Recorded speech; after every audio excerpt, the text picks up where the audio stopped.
Welcome to Mobile Agent TV. I am Michael Thorne of Remax Little Oak Realty in Langley, BC, and my co-host, as always, is Dave Falkware from Bridgewater, New Jersey's Remax Preferred Professionals in the Enviro Realty team. Dave, it seems like it's been a while since we've hung out. Yeah, it is. It's been a while. How many weeks? 3 weeks, maybe? I forgot how to do this. Yeah. That's why the lower third is all screwed up, because Google changes things like every other day, and it isn't until we come on and do these things we find out what's going on. So Now, for our regular viewers, Dave, I thought it would be appropriate for you to give us a bit of an update, because I saw a photo that you put on Facebook the other day. Your little pup Duke isn't a little pup anymore. This is a monster animal now.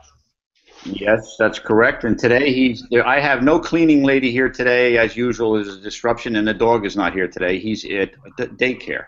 Yeah. He goes there with all the other dogs and gets crazy. He's now 53 pounds, on his way to 80, and he's getting better all the time, but he's still a puppy. And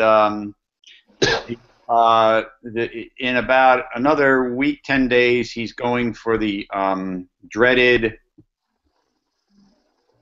Yeah, enough said. We don't mention that around here because I think he knows what I'm talking about. But he's going. That'll calm him down considerably. We're training him. I'll be posting stuff up about him. He's getting there. I'll let him know you asked about him. Yeah, exactly. And for our podcast listeners, you can figure out what sort of scissor. Snip. Yep. No, Dave, before we get into today's show, because it kind of keeps with it, you sent me an email the other day about a video that Gary Vee had out that was titled How to Tell Stories in an ADD World. Mm-hmm. And you typed the words interesting, and then you sent it to me, and I watched the video. I think it's from 99U. But you wrote the words interesting, and I didn't want to ask you beforehand what you meant by that, because you and I sometimes disagree when it comes to online. What did you mean by the words interesting when you sent me that video? Well, he talked about, it wasn't about content for him in that video. And sometimes I'll have to admit, I've watched Gary for a very long time, and it wasn't only until recently I started understanding what the hell he was talking about, because he can get, he can go deep and he gets a little crazy sometimes, but he talked about it's about the context, about where exactly at any point in time that you're talking to people. And I just found that very interesting, because I personally don't know of anybody who's actually said that. Yeah. It's all about content, and he's contending, well, it's not really about the content, it's about, when and where you're hooking up with people in social media. I found that interesting. Thanks, Roy. Roy just tweeted me saying that the screen was locked on myself and no one got to see you for that first section, Dave. Oh. Thanks, Roy. Thanks, Roy. Roy, you still got to put him in your car, Roy. You still got to put him in your car. So we've got a great topic today and an amazing guest. But we have been teasing some of the guests that we've been coming up, and now we've got a really lockdown for the next month and a half. I really want to do a quick run-through on who we have coming on the show. Next week, August 15th, Katie Lance is coming back on the show talking about her new program, Get Social Smart. We're going to be talking about social media. It's going to dovetail very, very nicely into today's program. On August 22nd, we have Nabu Hada, who's the NAR Director of Digital Engagement. I heard him speak a couple months back. He is a phenomenal speaker. He's going to bring a ton of value. August 29th, we are off for our last summer week off for vacation. We're waiting on a confirmation on our September 5th date. Dave and I just talked about before it gets on, but that'll be a great Remax episode. On September 12th, we have Steve Murray, who's the editor at Real Trends, who wrote Game Changers, The Unfounded Fears and Future Prosperity of the Residential Real Estate Industry. I've got that book on my to-do read list here in the next couple of weeks, and I'm going to send one out to Dave too as well, so we're all ready to go. And September 19th, we have Terry Conrad coming back on the show talking about our new project, Agent Quest, that's going to bring a lot of value to realtors that are starting out their adventure in the real estate industry. So that's what we have coming up. Want to introduce today's guests. We've got a lot of stuff to get through. We're going to be talking about the 10 golden rules of engaging your consumer, customer, client, whatever you want to call them, online. It is Mark DiPastino, and you can get him on Twitter at Mark_D, as well as his company Ipsis SMX at Ipsis SMX.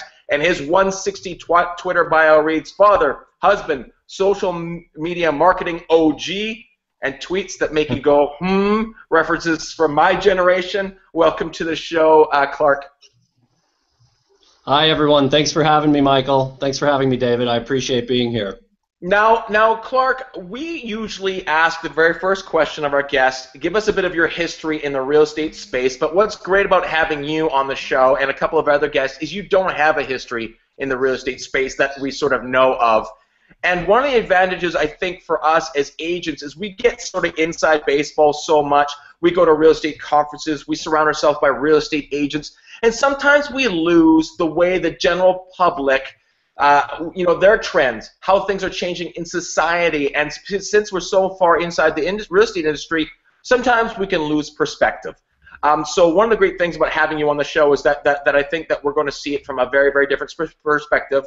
You bring a powerhouse company behind you and some knowledge. So why don't you give us a little bit about your history in social media and with Ipsos, and let us know what Ipsos SMX is. Absolutely. So you are correct in saying I have limited experience in real estate, aside from the fact that I have a mortgage, bought a house, before the market crashed, watched it crashed, and I'm watching it hopefully go back up a little bit. My experience in social media, so I got involved in really on the marketing side in private online communities about 15 years ago, a little over 15 years ago. I was at a company called Streetwise where we created one of the first private communities. We really felt at the time that we were doing marketing until we realized all of the really rich insights that were coming in. I moved from Streetwise to a company called Passenger, which is a boutique company focusing on private online communities and social networking. I then came over to Ipsos as the opportunity was to take kind of my expertise in customer engagement and customer management and combine that with Ipsos's rich research rigor and expertise. So really taking all of the insights that were coming up from people online and applying, research expertise to that.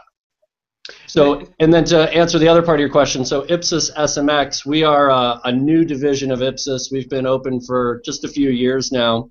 What it stands for is the Ipsos Social Media Exchange.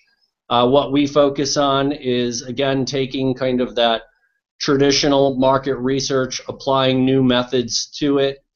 We work in the online community space as well as social intelligence, so listening and monitoring conversations happening on Twitter, Facebook, and the internet at large, and applying kind of those great insights that are out there into actionable research objectives for our clients. Now, what I find very interesting, everyone is familiar out there with the Ipsos brand. I mean, it's world renowned as far as what you guys do. And Dave quite often says on the show, if you can't measure it, you shouldn't be doing it. And Clarke, you and I talked just quickly about this on our little pre-interview yesterday.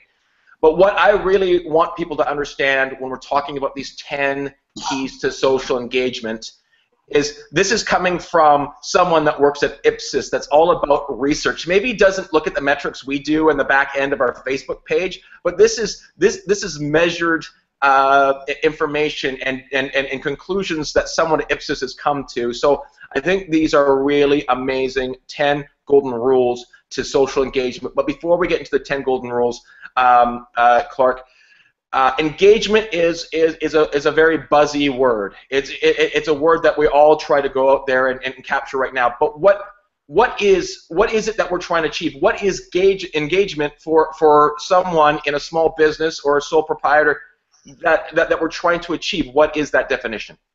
Sure. So I'll touch on this briefly, and I will give one my only shameless self-promotional plug of the day is that I recently wrote a white paper which can be downloaded from ipsossmx.com that dives into this a little more deeply. But to briefly kind of explain how we look at engagement, for us, engagement really is about participation. Number one, we want to see members, customers coming, interacting with the content, with the action items that we put out there. And then it's also about retention. which certainly should, speak to those in the real estate business. It's about advocacy. It is difficult to get people to follow you and interact with you, and once you do, you want to hang on to them. So when it comes to the word engagement, though, you're right, it is very buzzy. It was actually listed recently by Mashable as one of the most overused buzzwords in digital marketing. But truthfully, we think of engagement around empathy. So if we can kind of put ourselves in our customers' shoes, understand what they want, and then ultimately meet their expectation, then they'll be more engaged with what we're asking them to do. And that to do might be research, it could be marketing, it could be brand advocacy. It's an intended result. Perfect. Perfect. Now, 10 golden rules, and what I really find very interesting about these 10 golden rules, I don't think personally, and maybe you can look at it, and Dave, you've been through the 10 golden rules too as well. It's not like you can choose to do 7 of them and not do 3. I don't think you get to pick.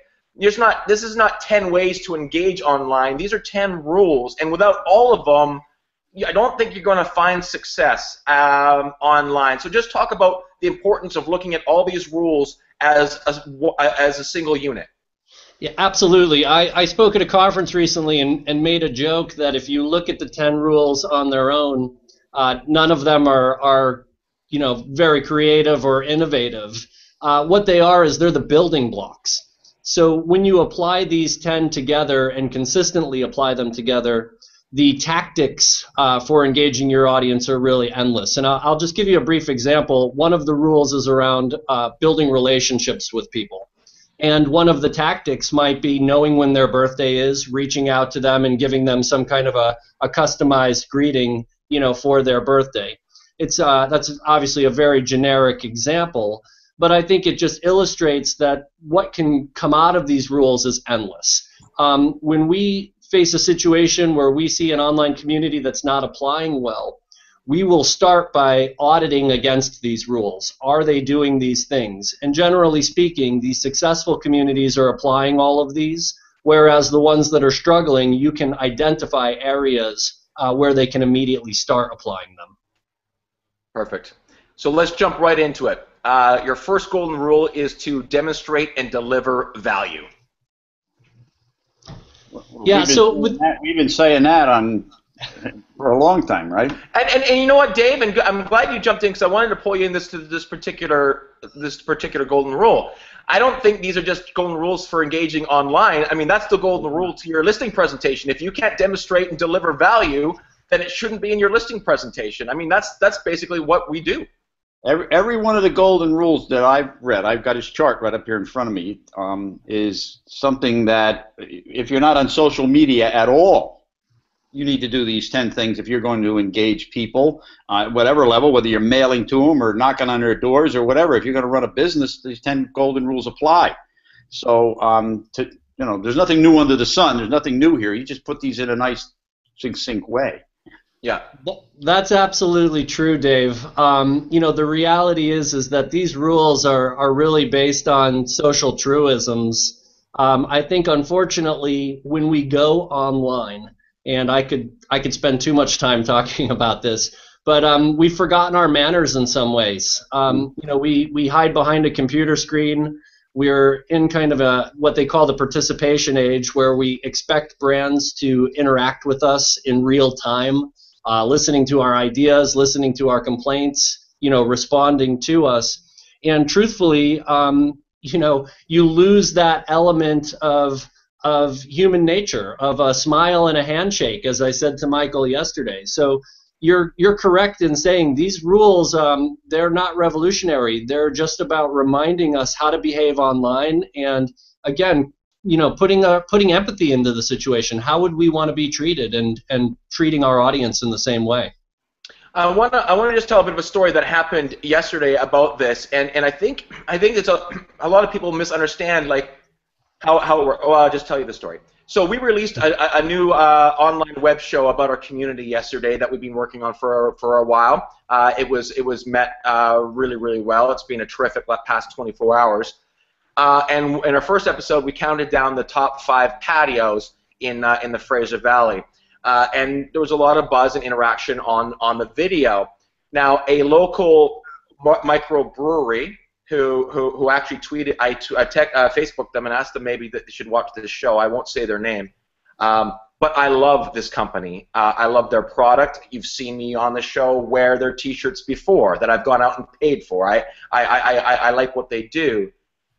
But when they engaged on our post yesterday, the post was, hey, we've got a beer that you should all be drinking. Here's where you can buy it. That was their post under a completely, a different piece of content. And I got a couple messages from people going, that was sad to see. That a company interacted that way, where they didn't deliver value. In fact, if they had just written, great show, guys, looking forward to the next episode, and still had their brand and the name of the company in the interaction, that would have been a positive thing for the brand because it delivered value. What is it that we're missing, Clarke, where we type, you should buy from us, and press send without thinking about how that isn't delivering value and how, in fact, you're maybe even alienating your potential customer? Sure. So, what you'll see with these rules is there's a string that kind of ties them all together. So when I talk about them, I tend to talk about different rules at the same time. And one of the other rules is around writing engaging content. Well, truthfully, that's hard to do. If it wasn't hard to do, we'd have a lot better options on television right now. It's difficult to write a TV show. A lot of TV shows are turned into pilots. They make it to the air, and they quickly get canceled. Writing content is hard. So, when it comes to demonstrating and delivering value, we have to, again, if we put ourselves into the consumer position. So let's assume we're the audience, and we have to think about what is going to make me want to follow this person? What is going to make me want to interact with them? And if we can't answer that question, then it's probably not a good post to put out there. We have to think about that value in everything we do. You're right. I mean, empathy is a word that I've never really thought about when talking about social online. But I think it's a great word, saying the consumer is there, or the person interacting, it has to deliver value for them to be willing to interact with it. And if it's just going back to the, I think we focus on the word media way too much than the social part of social media, and I think maybe that's where we lose sight of what we need to accomplish. I agree with you. I think it all comes down to it's really asking yourself a question in everything that you do, which is, if I'm in that position, if I'm the intended audience, am I going to open that email? Am I going to read that tweet? Am I going to click that link?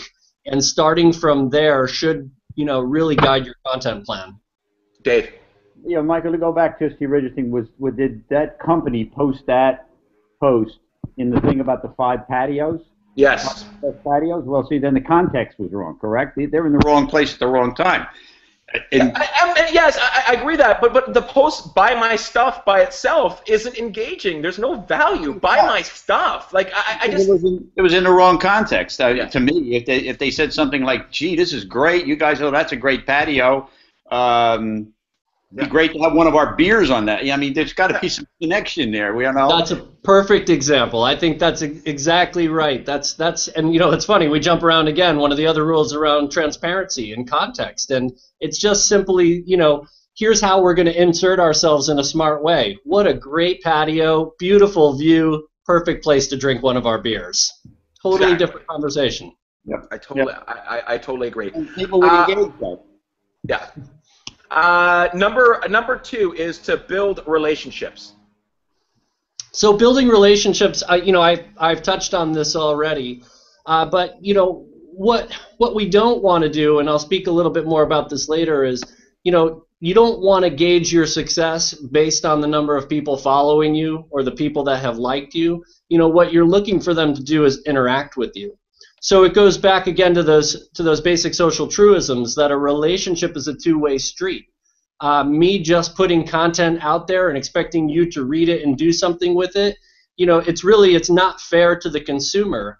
If we want people to take a desired action, then we need to engage with them in a conversation. We need to engage with them the way we would our peers. Where it's a dialogue that is a two-way street. So I'm not going to just ask you to do something. I'm going to listen to you in return, and then I'm going to respond to you as well.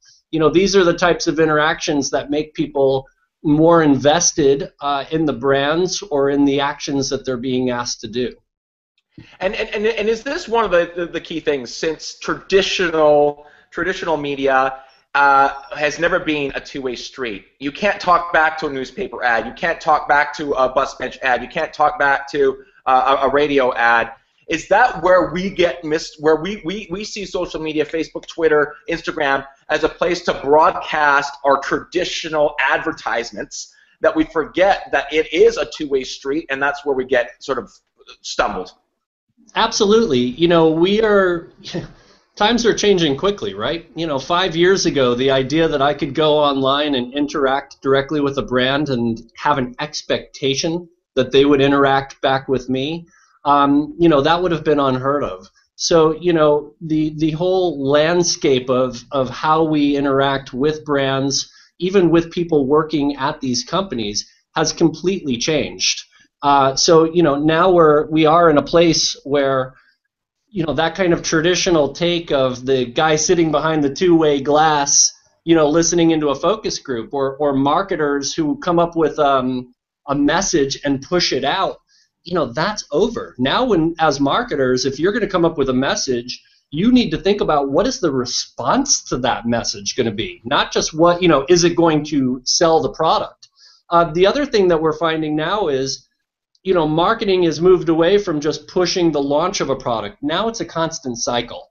And, I've brought up in other conversations and that I've done, Oreo's Twitter page, or, you look at Old Spice and the way they use Instagram and various social networks, and many of our clients who have these private communities that are indefinite propositions. The idea isn't to launch a product anymore. It's to stay relevant in between product launches as well.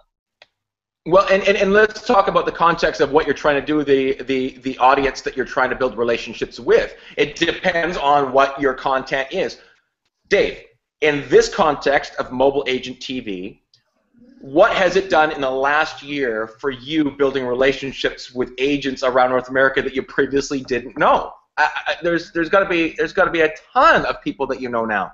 A ton of people, and I was just going to say at the beginning, when you're announcing all of the different people we're going to have on the show, when we started day one, we didn't even know most of these people, and now we're getting really great people to come on here and share. And for me personally, I mean, just this week I've had interactions with 5 different people asking us about our buyer presentations and the thing, and I want to share that stuff, and I've been talking to them, and you go to the convention like what we did, and people walk up to you and start talking to you and say, it's phenomenal. It's been a phenomenal thing. Yeah, and I think that's where it's different. I mean, the fact that I know, because one time Clarke said it, that he's got 2 young kids and he's a baseball coach of his kids' team. I've got 2 young kids and I coach both my kids' baseball teams. I feel fundamentally different about Clarke because he shared that information, and I think this is where we have to get over, especially that we're solopreneurs for the main part. That I don't think you want to separate who you are personally from who you are professionally. I'm not saying should you or shouldn't you. I'm saying I don't think you want to separate the two because it builds relationship with your end consumer, who is also a human being.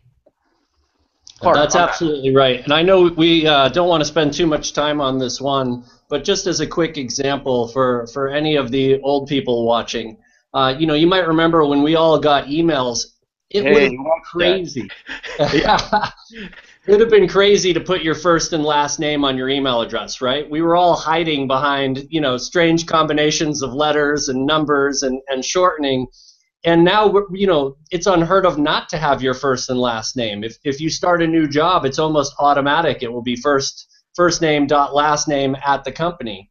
I'm not suggesting you have to mix your personal Facebook account with your work, but I think if you're going to use social media for business, having yourself out there is really an important aspect of relationship building. People aren't building a relationship directly with RE/MAX anymore. They're building relationships with their agents. And, even after I buy a house, and I can think of my own experience, I'm not planning to buy another house right away, but, I'm periodically hearing from the agent, whether it's houses they've sold in the area, whether it's, letting me know, a picture of them and their family, And the next time I go to buy a house, I'm going to call that person because I feel like I know them. I have a relationship with them. And Clarke, the sad part about that is that you know that a NAR study, 17% of people when asked remembered the name of their real estate agent that sold them the house, because obviously the guy or the girl sold you the house is keeping in touch with you. Yeah, well, it wasn't just a transaction. You know, they chose to try to build that relationship and try to make themselves part of our neighborhood. And, you know, building relationships, like I said, it's a two-way street. It requires effort. Yep. And there's obviously a long-term value for them doing that. You said that you're going to use them when you go to sell next time, whenever that is. So, I mean, there's value in that. Number 3, golden rule number 3 seems to be the hardest one for individuals, I think, to do. I think a lot of people have a hard time doing this part because we want to put on an image. And number 3 of the golden rules is be transparent. Absolutely. So I think Dave's story earlier really illustrated this perfectly. You know, your objective might be to sell me something, but just giving me some context, you know, being transparent as to what your objectives are, you know, as a customer, I'm more readily to get involved with that.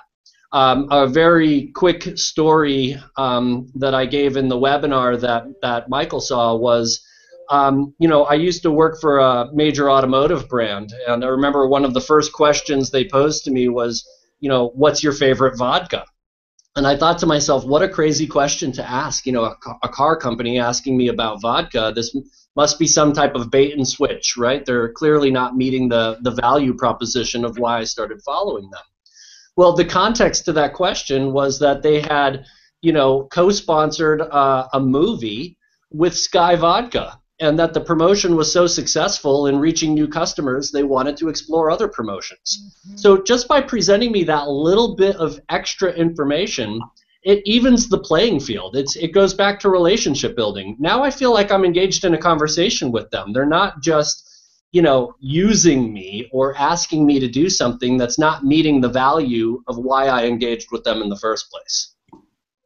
So in that context, go back to what I'm talking about. We're talking about great local patios. We're talking about an amazing local company that I like a lot. If they were just transparent in tying those two things together, or good at storytelling, it probably sits with me and our audience in a completely different manner.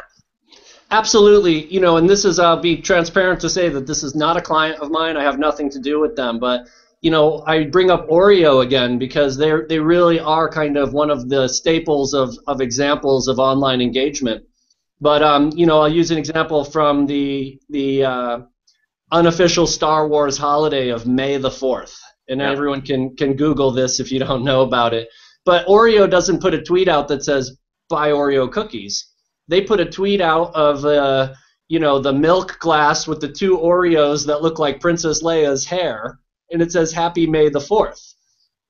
The point is for me to buy and eat Oreo cookies, but now all of a sudden I'm engaged with them in an entirely different way. Yeah. There's definitely a relationship, and I think we can all feel that way. That we feel having relationships with our brands. Maybe that was always the case, but I feel connected to my iPhone a lot more than it is just a device. There's a relationship I have with the way, you know, the whole image of that. So I think we have to be aware that people are developing these relationships, these feelings towards brands, and especially when they have context outside of what they're trying to sell you. I think that's a great example. And when in real estate, I mean, I feel like this is really easy for your audience because, you know, when you think about real estate, these are the most personal experiences we're going to have is in our home. So, you know, it lends itself to so many of these rules. And there's no reason not to be transparent with people. You know, there's no reason to not pull on those heartstrings.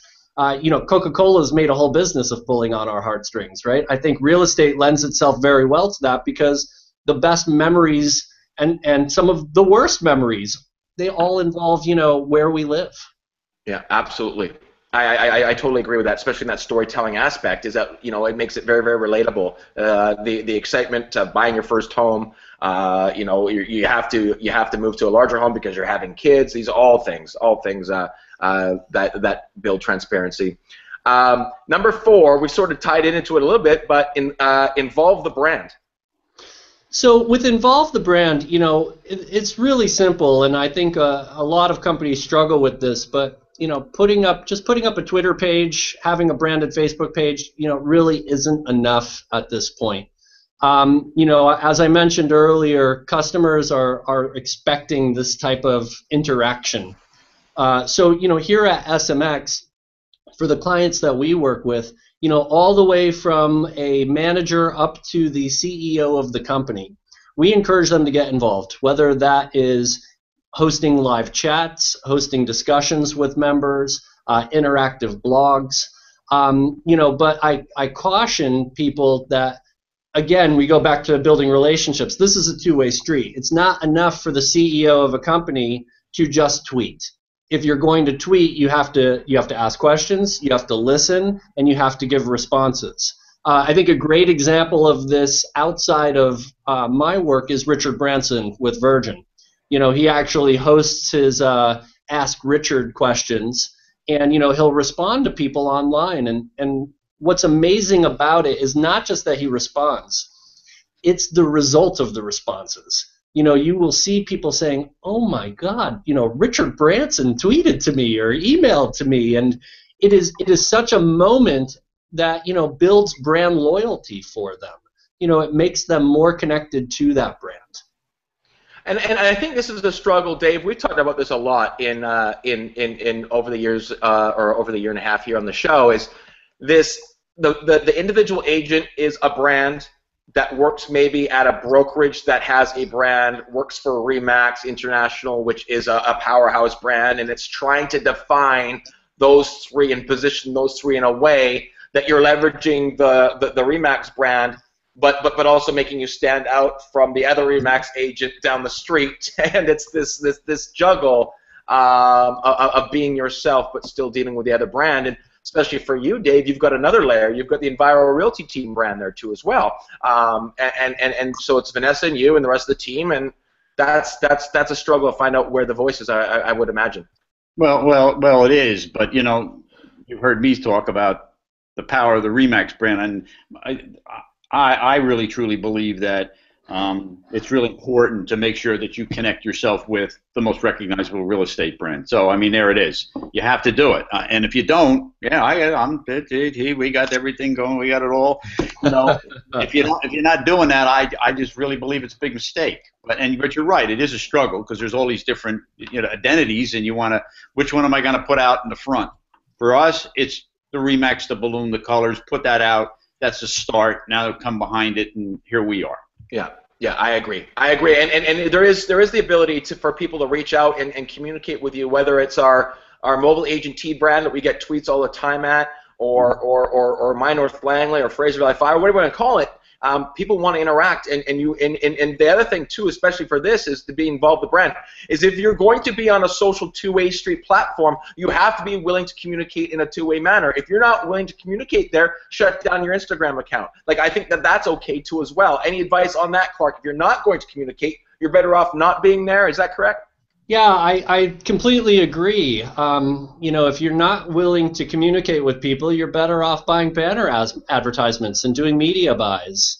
If you're going to go on social, as I mentioned earlier, there is an expectation of engagement and interaction. And I can tell you, if you're not doing it, what you're going to see is a backlash. And, I mentioned this in one of the other rules, but there's, really nothing worse. This is when we talk about moderating closely. There's nothing worse than a negative post that goes unanswered, and it's a real lost opportunity if someone is interacting with you and maybe there's more to learn. You could probe deeper. If somebody in the real estate world asks a question, that should be an opportunity for the realtor to get to the heart of the question and understand what that customer's need is. Absolutely. Agreed. Number 5. This one, I think this is one that I think maybe might be a new or an aha moment for them, because I think there's a lot of power here. But show impact. So show impact, I look at this as a universal best practice of social media. I can tell you that here at Ipsos SMX for our clients, we challenge our community managers to do this on a minimum of once a month. But it goes back to everything that we've been talking about. If I'm going to spend the time to interact with you, and you have to figure that if you're on social media, there is a desired action of some type.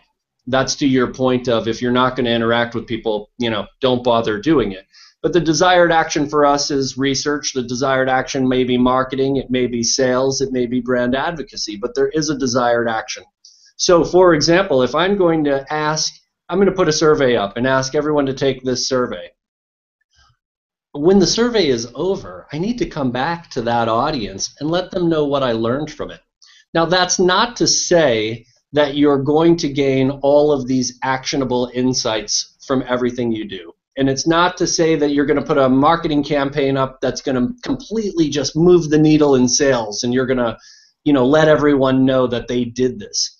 What it is this is, again, it's just a demonstration of empathy. All of us as humans like to know when we've made a contribution. So to go back to your audience and just say, here's what we learned. Here's what the majority of you told us. Or as simple, we can't do that sometimes, right? As simple as saying, thank you. Thank you for your feedback. We really appreciate and value your time. That's what showing impact is. Yeah, I agree. I mean, I failed to mention at the top of the show, but we really encourage everyone watching right now to interact with us on Twitter. Ask your questions at Mobile Agent TV, at Mobile Agent TV, and hashtag MATV Live. And one of the things I do after every one of the show, and you'll find out, Clarke, that I'll do this for you, but I'll send you a little personal bomb video saying thanks for coming on the show. I really appreciate it, and I always send that from Dave and myself. And then I spend 15, 20 minutes, interacting with the people that have tweeted throughout the show. If I didn't get to their question, or if it was just thanks for watching, there is so much value in that, because once again, I think I have been in that empathetic side of the other side of it before, where I have engaged online and at a webinar, and I asked a question, and the moderator thanked me for their question, or they interacted with me afterwards, and I know how that has made me feel. And so we have to look for those opportunities to make people feel that way, because I think that's a huge, huge win for us. I mean, it's building, once again, the showing impact builds the relationship. I mean, it's this rule that builds this rule. I think there's a huge value there. Yeah, absolutely. What we have to remember, and I think this is what people often forget, and kind of where I started with, is that all of these different circles that we have, and it's funny, we're in kind of a Google circle right now, but these are all micro communities. So whether we're at home with our family, whether we're at church, whether we're at work, whether we're on Facebook, we want to know that we've provided value. You imagine if you're at a job and you have a boss who never gives you any recognition, never says well done, after a while you start to question your value. It's the same thing with social media. If you're constantly asking me to do something, but you're never providing me with any feedback regarding those actions, after a while I'm going to lose interest, because I'm going to think either you don't care or no one's actually listening to what I have to say. Yeah. So on Facebook, there's a perfect example. You put up a post, and what's the first thing you do? You look for comments and you look for likes. And if you don't get comments and likes, you start feeling like, oh, gee, why did I post that up? Nobody cared about it, right? Exactly, same thing. Absolutely. Yeah, and then, but also too, when someone, I mean, there's two great strategies with social media when it happens this way. Is when people do comment, respond to them and start that conversation, that engagement, or simply click the like button to notify it. But also, if you spend a lot more time interacting with your clients when they post photos of their kids doing certain things and you make comments, if you never ever posted for yourself, but you went out there and gave people the reaction they were looking for, there's value in that. So you don't have to say, what am I going to say today? Just go out there and interact with people in an authentic way. I mean, this is the whole thing about Katie Lance says all the time. Don't be creepy about it. but just go interact and say, congratulations that your kid graduated university or whatever it is. Just give them the reaction that they're looking for, because guess what? That's the same reaction you're looking for when you're out online. I think that's the golden rule. It's almost too simple. All this stuff is almost too simple, right? Anyway, I agree. Anyway, I'm really glad about how this conversation is going, because to be honest with you, I looked at that webinar that Michael sent me, and I looked at it and I went like, oh my God, this is way over my head. All right, and now we're bringing it down to a very, to something that applies to everything in life. And it's kind of like it's going in the right direction. I really like the content of what we're talking about here. And just to, I like the form of the show to be able to say that. And I think this is where a lot of people think that interacting online and offline are these two different facets, and that the result of the relationship is different. Dave, you and I have sat here and stared at each other for 64 hours doing this show over the last year and a half. But we've spent 12 hours in person together. But our relationship is fundamentally different because of that. So. I think people have to realize that the way you interact in person is the way you should interact online, and that they shouldn't be these fundamentally different ways of behavior. I think if there's a takeaway, that could be it. Golden rule number 6, Clarke, is recognize and reward. Sure. So we just talked a little bit about recognition and this desire that we all have to, know when we've made a contribution. So I think I'm going to just use an example I think that people understand. A lot of brands right now, and more outside of real estate, but ones that are trying to push products, they will engage what they call influencers. And everyone has probably heard about these influencers on Twitter, which are, kind of like internet celebrities who, get paid to hawk products because they have a lot of followers. So I am kind of fundamentally opposed to that. To be honest, I think what you need to do is you need to make your actual customers famous. So with our community managers here, we talk about this all the time, make your members famous. And it kind of plays on that whole observation by Warhol, right, of everyone, in the future, everyone will be famous for 15 minutes.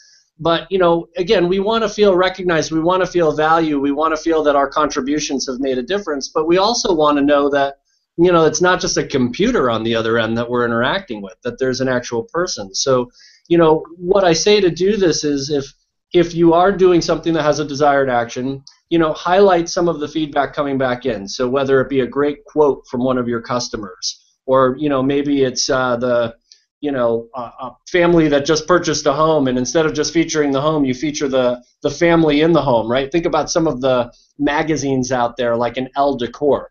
My wife reads Elle Decor because she loves real estate, she loves design, but you still see the families in the photos, right? It's like it makes it more personal. It really it brings it home to you. It's not an empty building. It's a place where now all of a sudden I can project myself and imagine myself in that situation. With rewards, this is just really about finding different ways for intrinsic motivation. What's going to motivate me? And it's very common tactic, and there's a lot of research behind it that shows that, if we are asking someone to do something by having a contest, which would be a judge-based scenario, or a sweepstakes, which is a drawing-based scenario, that in itself is a driver for participation. So, especially with marketing, if you're going to ask, hey, retweet this or do something, put a little prize against it. Give people a reason to do so, that's going to make them feel more motivated to perform that action. Yeah, we've done the odd little giveaway on My North Landing to celebrate birthdays and whatnot, and it's a hard juggle for me to do that and gain a lot of new followers or Twitter followers or Facebook followers, and then go back to the beginning principle when we should be focusing not necessarily on the numbers, but the value of those people. So I guess you're rewarding your current followers. That's right. And trying to. That's always been a struggle for me. Yeah, this is more about retention. This is not necessarily about gaining new followers, because what you would do is you would run into the scenario of, you don't want people just to start following you for a prize. The idea would be that people who are already engaged with you, you're going to give them a reason to, for you to stay top of mind. Fair enough. Here we go. I mean, this is the key to it all. Or not key. That's what I said. That's actually what I said about every single golden rule. But I do believe that. But you have to write engaging content. This is hard. This is a struggle. But I think you get better at it as you get to know your audience and really hyper focus on them. But write engaging content. Yeah, that's right. This is certainly the hardest of the rules, and one that we have touched on already. And it's probably where most brands and most people fail online. We all want to be entertained in some way, whether it's entertained or informed, but it goes back to demonstrating value. You have to start with a value proposition. Why am I going to follow you in the first place? And you have to deliver on that. And in order to deliver on that, you have to write engaging content. So, that could be anything. Like I said, it could be humorous, it could be informational. It really depends on your audience. But again, apply that concept of empathy. Apply the concept of I'm not talking to 10,000 people at once. I'm talking to you. You're talking to me. What can I say to make it interesting? If I'm out at dinner with a friend, I'm not going to just say, click this link. I'm gonna give them some context to that. I'm gonna get them excited. This is why I'm jazzed about it. So this is why you should be jazzed about it too. And now check this link out, and go see why it's so exciting. You have to apply that when you write, and writing is difficult. People's whole jobs are based on writing. It's not something that everyone can do. It is certainly an art form, and it's a skill that has to be honed and worked at. I think the best way to do that is find some brands who do it well, and really kind of understand what you like about what they do. I mentioned Coca-Cola earlier. Coca-Cola has a way of pulling our heartstrings. Old Spice has a way of making us laugh. Look at the brands that do it well. I saw actually a client of ours, JCPenney, had a tweet earlier today where they're doing something, and I don't remember the exact hashtag, but it was about photos of your kids, and it was for back to school. And I actually flagged it before I came to this meeting, not because they're one of our clients, because I'm going to do the tweet with some photos of my kids. I was really engaged by the content. So, there's a lot to learn just from observing. Absolutely. Some advice that I give people, especially when it comes to Facebook posts, and I think that's where a lot of our viewers are most comfortable. You can go to socialbaker.com and you can follow the best brands and the most engaged brands, and just go there and look at what Disney tweets. Just go back and look at their last 30 tweets. Look how they talk. But on this, it's about writing. And the next word is engaging content. I mean, I think aren't you trying to write content that will elicit a response? And so it's just not it's not broadcasting content. It's writing engaging content. And one of the examples I use when we talk about Facebook, and I've talked about how to write engaging stuff for Facebook before, is they did a study of these two burger joints in the States that put up the same post almost at the exact same time. One of them said, today's burger special is, a quarter pounder cheese, this, and a beer for $7.95. And the other burger joint wrote, hey, it's Friday, you've had a long week at work, why don't you pop down with your friends, have a few laughs, and a burger and a beer, you deserve it. I mean, they were both selling a burger, but one was content engaging, and the other one was a sales pitch. And the interaction, the results of the comments afterwards was very, very interesting to see how it's the same result. We just have to speak to the other person, like you said, like they were sitting across the table from us, and that's a skill set that's sometimes hard to achieve. Yeah, and giving some context just to what specifically that we do, I'm sure the majority of the people watching have at some point in their life taken a survey. I mean, you think about how boring taking a survey can be. So a lot of what our job here at Ipsos SMX is, it's not that the questions you're asking aren't valid.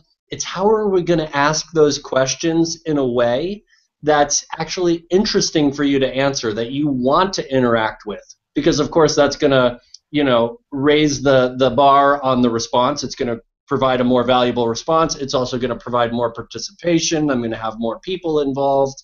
So, really thinking about how we engage people, and also the platforms too.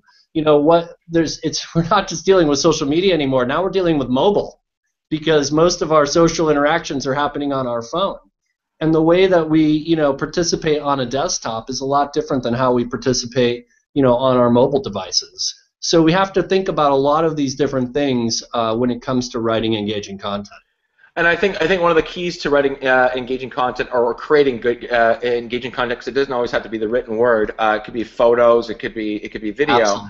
But to know who the person you're talking to is, one of the most the most engaging content Dave has ever put out is he does this thing every year where he does pies for his past clients.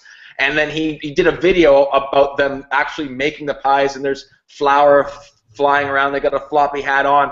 But for the average person, that's still engaging. But for the person that's about to receive a pie from them 3 days from now, and you see Dave in the kitchen with his team, it must be ultra engaging. And you must, Dave, get an unbelievable response from your past clients talking about what's about to happen a couple days from now. It is. It's the most engaging thing we do all year. It's and we go out and we meet them. The whole thing. It's supposed to, and it's fun. It's fun, and we get tons of engagement on it.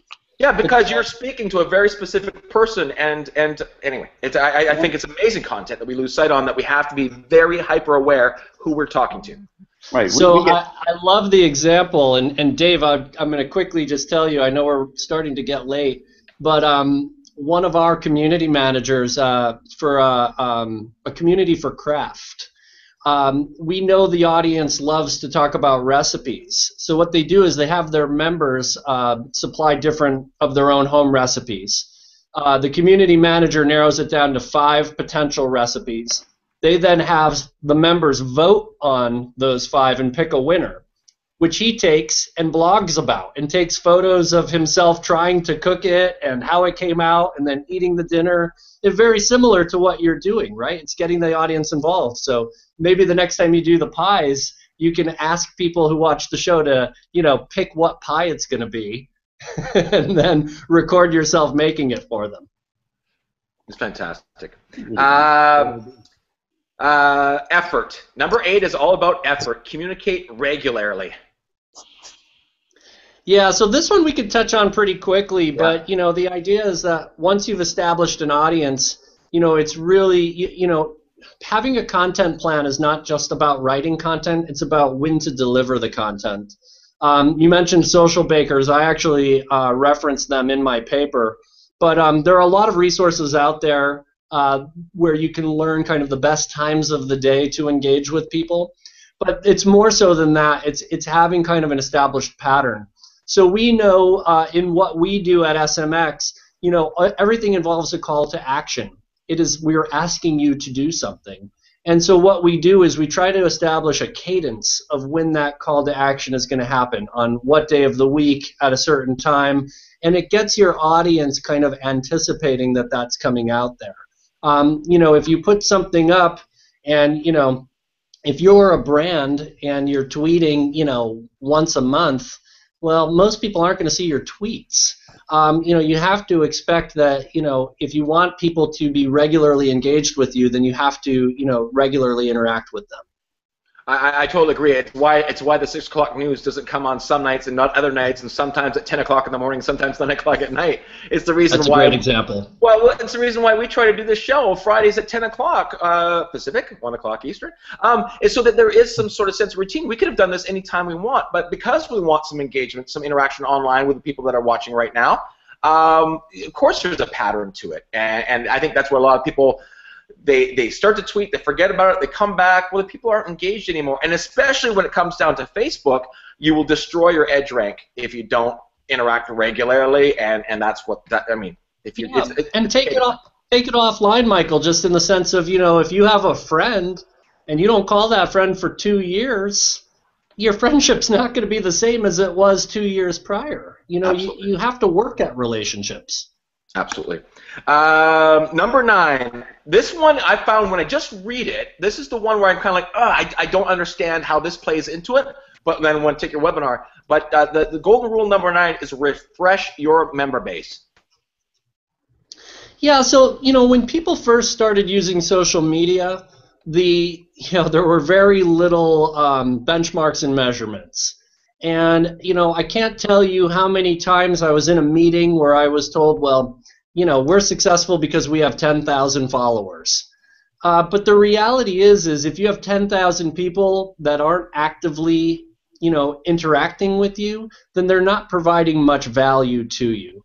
So, the way we look at this is, if you have social channels, you need to promote those social channels and cross-promote them. And, you want to constantly be bringing new people in. Like anything, our attention spans are short.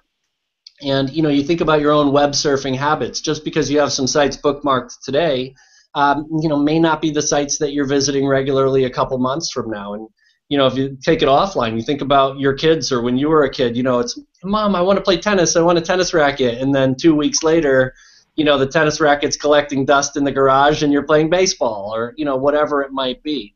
So what we think is that if you're looking for a desired action, if it's not the banner ad example of I'm just pushing information out to you, if you want that interaction, you need to be comfortable with your member base always being kind of in a constant cycle of both attrition and replenishment. So, people are engaged over a period of time, and it's a cycle. As they stop being engaged, you want to start bringing new people in. And just, be monitoring your base in that way. Real quick kind of story on this is, for what we do in research, I remember someone asking me once, I was rolling out kind of key performance indicators of how we at SMX measure a healthy community. And this, of course, there's a lot of tools out there. Even Facebook has built-in tools, Google Analytics, et cetera, as well as a lot of vendors out there. But, they said to me, well, gosh, we've got 2,000 people, and every time I ask them to do something, I get 200 responses. Why does it matter? And my reply to them was, well, how do you know you only have 200 people? Maybe you have 1,800 people who signed up and have never read a piece of content since. Well, what value do those 1,800 people have then? And then over time, that 200 people, there'll be attrition, so that'll become 150, and then it'll become 100, and eventually there won't be anyone. So monitoring our metrics and understanding kind of who the people are that are in our member base and how active they are is really important for meeting our overall objectives. And speaking in real estate terms, Dave, you have to take care of your current client very, very well, and you have to prospect for tomorrow, or else you will put yourself out of business. Well, correct. That's the cycle of business success. You got to keep bringing people in and keep giving them great service, and your thing grows, and you get more referrals, and you're absolutely right. People move away. People become disengaged. People may never buy or sell again. If you're going to grow, and you have to grow every year. Yeah. Yeah, if you're a real estate agent and you have a list of 1,000 contacts, but of those 1,000 contacts, 800 of them have moved out of state, and X number of them have passed away. Well, those aren't very good contacts anymore. So you have to constantly be rebuilding up that list. Yeah. Number 10, our last one, moderate closely. Yeah, so I touched on this earlier, but again, I'm going to repeat it because I think it's worth repeating. When people make comments to the content we put out there, those comments become visible not only to other people, but they're then out there forever. So, if you have a social channel, it's really important to moderate very closely. I can tell you at SMX, some of the discussions we run, we get hundreds of responses to, and we require our community managers to read every single one of those responses. We require them to probe appropriately. So I mentioned earlier, you don't want to lose an opportunity if someone's engaging with you, and if they say, hey, that looks great, well, then the next response should be, thanks for the response. What's great about it? What did you like about it? And then, of course, I use the example of simply just thanking people for their time as well. We see a lot of great examples of this on social at large as well. I used an example recently from UPS from their Twitter account. And I mean, we've all had negative experiences with services like UPS or FedEx or the mail. And someone, had a bad experience. They went right to Twitter and said, grr, they said, this UPS service is just crap. Well, if UPS wasn't all over their Twitter feed, well, that's creating a lot of, kind of negative brand sentiment, whereas the UPS community manager immediately responded with empathy. I am so sorry, you had this bad experience. Here's a link to, customer service. Please PM me. Let me know how I can help. And it's just more squashing that fire, right? Whether it's an apology, whether it's redirecting to an appropriate channel, whether it's just a kind thank you, again, we tie it back to empathy. And if I'm a customer, I'm putting myself out there, I'm taking time out of my day to interact with you in some regard, we want to acknowledge and interact in return. So this actually brings us to one of my questions that I want to ask at the end of this whole thing, but it really ties into what you just said. Whether you have a Twitter account or not, the general public, your consumer, your customer, your client, has the ability to speak well or speak negatively about you. Whether you have a Facebook page or not, your client can speak positively or negatively about you. Do we have a choice going forward? Give advice for an agent that's talking about how our society has fundamentally changed.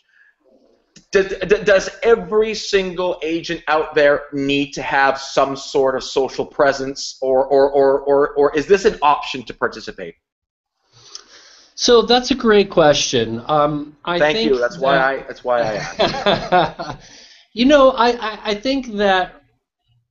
I think the option still exists. The caution is, it's what is the Spider-Man, with great power, great responsibility. Yeah. If you go down this road, there is a lot of reward that you can benefit from. I think that the reward outweighs the risk. I don't think that the risk is one that can't be addressed if you're willing to put the time into it. So, when I started in the community space, it was before Twitter, it was before Facebook, and it was really about, and it still is about, connecting customers directly with brands. And we would tell clients before they got started, one, this is a big time investment on your part, and you have to be willing to make that time investment. And two, you are about to open Pandora's box. When you interact with customers, you need to expect it's not going to be all good. You have to expect there's some negative in return. Now, when thinking about real estate agents, though, I think the model for this is what we've seen happening in the hospitality business on TripAdvisor. So if you're not familiar with this, TripAdvisor is built on customer reviews. There are always going to be customers who have a negative realty experience. Whether it's justifiable or not, I'm going to blame my realtor if something goes wrong with the closing, if the inspection wasn't correct, whatever it might be. So my point being is, someone goes on, they set up something negative. This happens a lot in TripAdvisor with the hospitality business. I had a terrible stay in your hotel, and here's all the different reasons that I'm never going to stay there again. But what they've started doing is they immediately respond, and there's a lot of empathy that's there, right? I am so sorry to hear that you had a bad experience. And, you could try to direct that conversation offline even. Here's my personal email address. Here's my telephone number. Let's talk about what happened. You're not going to be able to make every customer happy, but, we know that in life bad things happen sometimes, and instead of just pretending they don't happen, it's oftentimes better to acknowledge it and just humanize the situation and, address those things head on. So I think that the option still exists. I think it is very worthwhile for realtors to get involved in social, but I think that they are making a commitment in regards to their time, and they're making a commitment to the customers or the potential customers, that they're going to take it seriously and be ready for the good, the bad, and the ugly. Okay, one more question for me, and then we're going to Dave's takeaways, and then we'll let you go, Clarke. But this is the thing for me. You work at Ipsos. You think a lot about the way the culture is shifting, the psychology behind things. I don't remember the last time I watched a TV commercial. I don't remember the last time I read a newspaper. I don't remember the last time I consumed a lot of this traditional media. I now listen to podcasts instead of the radio in the car. Ours is a great podcast to listen to on iTunes. But on a SkyTrain where every single one of the people in the SkyTrain is doing this. If we are in the past client business of real estate, taking care of repeat referrals, that is one thing. If we are marketing to someone we don't already have a relationship with, we are in the eyeballs and ears business. Do we moving forward have to play to this device and to have the impact that traditional media used to have? Yeah, absolutely. Mobile is here to stay, and the leaps and bounds that we've seen in technology over the past 10 years, 5 years, 3 years for that matter. Who would have ever thought just 10 years ago that we would all have cameras on our phones, and we wouldn't be using cameras anymore in the same capacity, or video cameras for that matter. My oldest son is 6 years old, and I remember before he was born, I went out and bought a video camera. I haven't really used it since he was an infant baby because, I use my phone now. So I think that, the landscape is changing rapidly.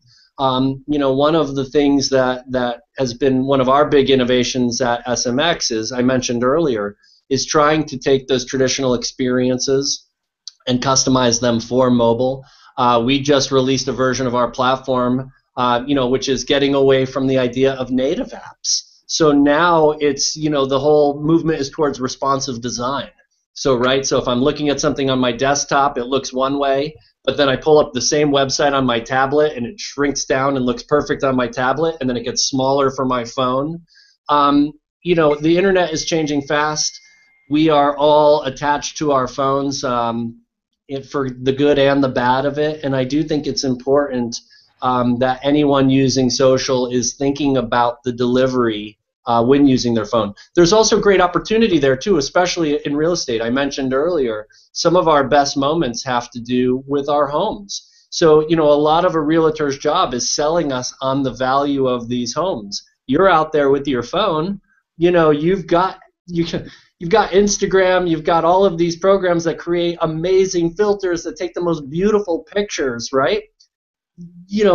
Take those great pictures of those homes, put them online, sell me through the photography. That's engaging content in itself versus just that, kind of standard street level photo that I might see on the MLS. I think that, you become content creators as realtors, and you have a unique opportunity to sell me the true highlights and character of those homes with your mobile device.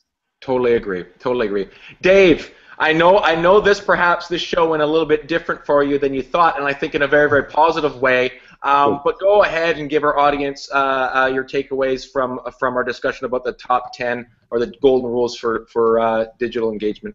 Well, kudos to you, Michael, for connecting with Clarke, and kudos to Clarke for putting this on. To me, this has been one of the best shows we've had in a very long time. Actually, I have to give kudos to Lise, who hooked us up, who saw him speak in Toronto. So, but anyway, go ahead, Dave. Absolutely, it's one of the best shows, and for people that aren't in the realtors that are watching, the real RE/MAX agents who aren't watching, this has given you a little bit of more of a perspective, at least for me, about how to engage in social media and to take these 10 golden rules and apply them to anything you're doing. How about just applying it to how you contact and keep in touch with your past clients belly to belly? Put all these 10 rules in effect. It's been great. So this little graph that I had printed out that I got right from the thing, if we could find a way to scan that, Michael, and put it up on Mobile Agent TV and people can go right back to it. I put this right up on my bulletin board and just say, hey, here's a reminder about how to deal with clients in any way, shape, or form. Apply these 10 rules, and it'll work for you. It'll benefit you in some way. apply it to social media, and you got a really good foundation and a base there. I totally agree. And I think there's tons of value in today's show, and really want to thank Clarke for giving us an hour of his time. So Clarke, go ahead, let our audience know how they can get a hold of you, or Ipsos, or Ipsos MSX, or any contact information you want to put out there. Well, thank you again for having me. One point of clarification: I have 3 little kids at home, so if they ever end up watching this, I want to make sure I acknowledge all 3 of them. But I've got my Twitter handle is up. I'll be honest, I use that for more personal fun. So I'm not promising it's the most engaging, but I try to retweet about social media and have some fun with it. But if you're interested in what we do here at Ipsos SMX, my email address is clark.dipastino@ipsos.com. You can visit us online at ipsossmx.com.